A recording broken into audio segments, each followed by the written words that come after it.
You see, there are two types of contracts in the UK.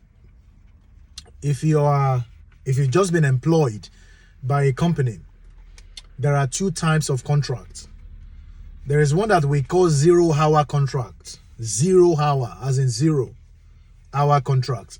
And there's another one that is called contracted hours.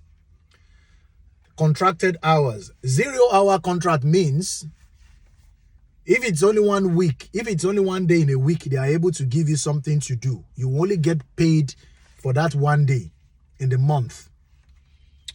Say, for instance, they've only been able to give you 4 hours to work this week. And next week, they are able to give you 12 hours. And the following week, they are able to give you 10 hours. And the fourth week, they didn't give you anything at all. You will only get paid for the number of hours you've done for that month. That is the meaning of 0-hour contract.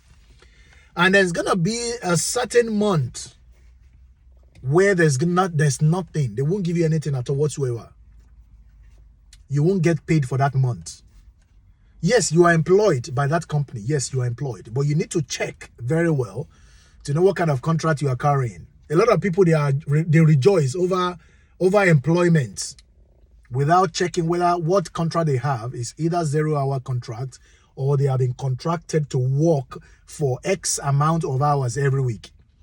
Take, for instance, now, in the case of contracted hours, if you are contracted to work for 40 hours a week, it is your responsibility to work for 40 hours a week or 45 hours a week, depending on what is stated on your contract.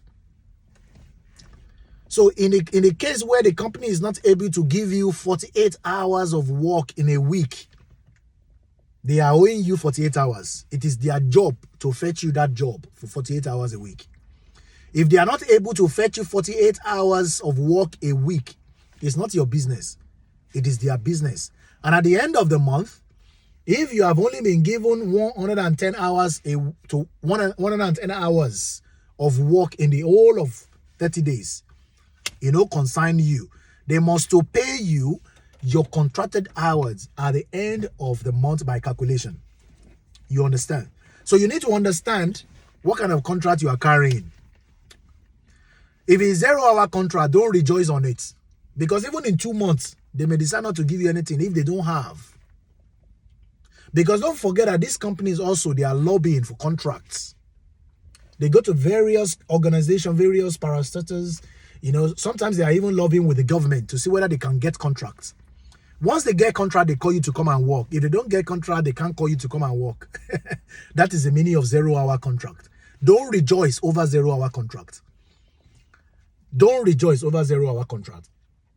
Another thing is for you to check very well if your contract carries sick pay, if your contract carries paid holiday. In most cases, 0-hour contract, they don't pay you for holiday, they don't pay you sick, they don't pay you anything. 0-hour contract is just more or less like no contract. But if you are contracted to work 48 hours a week, stated on your contract, signed by you and the company, you understand. Check very well. Maybe you are entitled to specific number of days in a year to call off sick. You are entitled to certain number of days as annual leave, paid annual leave. Paid annual leave. You need to understand this very well. Don't just think, the company has employed me. Okay, that's fine. This and that. You need to check whether it is 0-hour contract or it is contracted hours. It is contracted hours. You need to listen. A lot of cleaning companies will give you 0-hour contract. A lot of security companies will give you 0-hour contract. A lot of care homes will give you care company will give you 0-hour contract. This 0-hour contract, sometimes they don't have job for you in 2 weeks. Don't rely on 0-hour contract. Find something on the side to do if your contract is on 0-hour. Find something, because the day the company, they might be supplying you job now. You are doing 60 hours a week now. You are doing 45 hours a week now. The day the company will not give you work, the week or 2 weeks, they might not give you anything.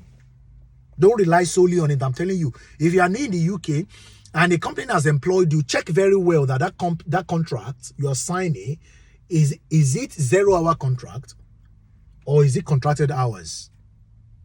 If it is contracted hours, if they don't give you the number of hours stated on the contract, they will pay you. If they don't pay you, you can sue the company. Because it's a contract that you must work 45 hours a week, you will be paid 45 hours a week. So it is the duty and the responsibility of that company to fetch you 45 hours of work a week. If they can't fetch you 45 hours of work a week, they will pay you. Sometimes it's even very good if your contract is 48 hours a week and the company is not able to give you 48 hours a week. You understand? You'll be sleeping at home. But at the end of the week, you know your money is coming to your account. They no bond them when they don't pay you. If they don't pay you, you can sue them if you know what you are doing in the UK. You understand? So understand this very well, guys. Know what you are doing. Know the company you're working for. Know the kind of contract you are carrying.